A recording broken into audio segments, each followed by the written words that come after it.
कातकरी अशा प्रकारचे आदिवासी राहतात. हे आपल्या महाराष्ट्रात तुम्ही जी नावं सांगितलं की आपल्या महाराष्ट्रात आढळणारे आदिवासी आहेत. या व्यतिरिक्त अंदमान निकोबार बेटे इथे सेंटेनी जावा असे नाव, जोडबा अशा नावांचे आदिवासी आढळतात. तर आता आपण इथे ॲक्टिव्हिटी करणार आहोत. त्यासाठी 2 विद्यार्थी केले.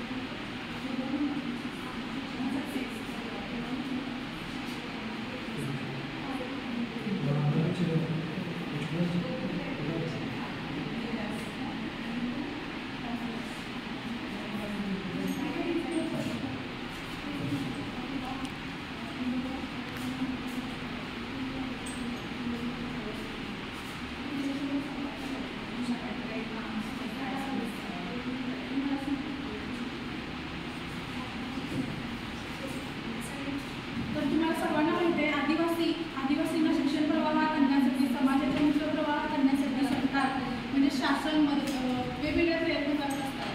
मग अशाच प्रकारे जर तुमच्या वर्गात एखादे आदिवासी विद्यार्थिनी किंवा विद्यार्थी असेल तर तुम्ही त्याच्याशी कसा संवाद साधाल किंवा त्याला शिक्षण प्रवाह करण्यासाठी तुम्ही कसे प्रयत्न कराल याविषयीची विद्यार्थी एक नाटिका सादर करतील.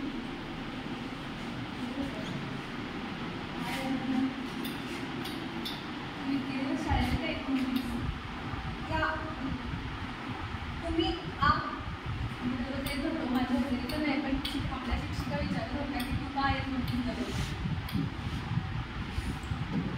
माझ्या घरातले शाळेला पाठवत नाही आहेत घराचे, पण ते का पाठवत नाही तुला शाळेमध्ये करायला? तू गावी जाणार आहेस?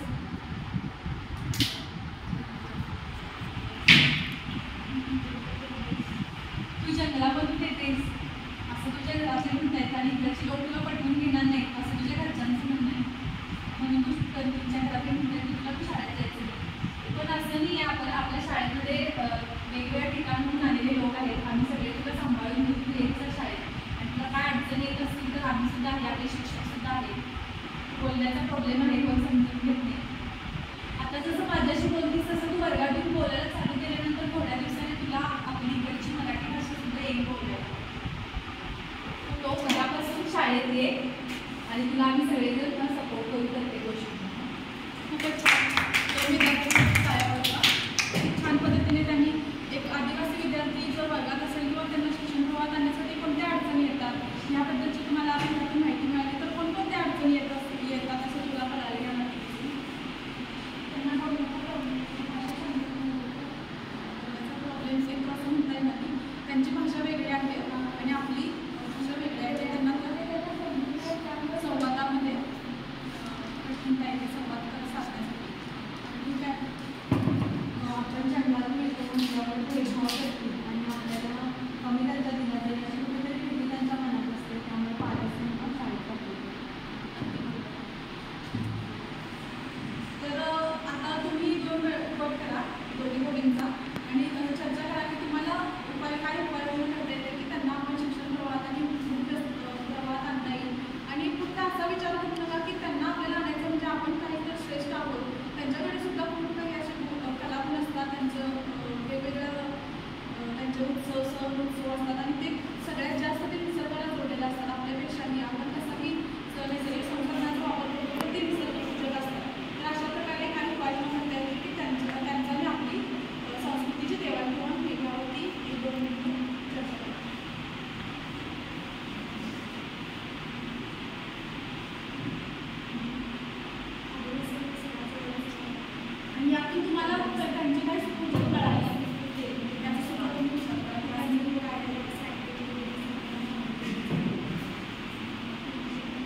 त्यांचे जे काही सण समारंभ असतील किंवा त्यांची जी काही परंपरा असतील त्या देखील त्यांच्याकडून जाणून घेण्याचा प्रयत्न करून त्यामध्ये सहभागी होण्याचा प्रयत्न करेन आणि आपले जे काही सण समारंभ असतात त्याबद्दल त्यांना माहिती करून त्यामध्ये पण त्यांना समावेश करून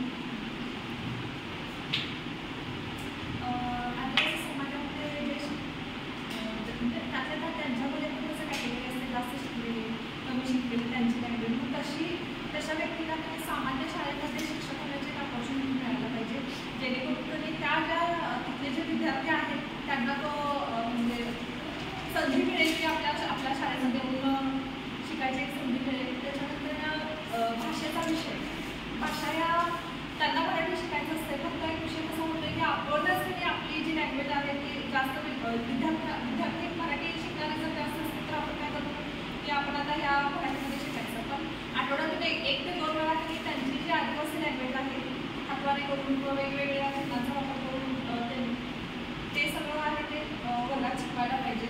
आणि सणसमारंभ जे आहेत ते करायला पाहिजे. आता यूट्यूबच्या माध्यमातून कितीतरी युट्यूबर जे आहेत ते आदिवासी भागात जातात आणि तिथली जी दैनंदिन जीवन जे आहे त्यांचं कशा पद्धतीनं चालू आहे हे सगळं सांगतात.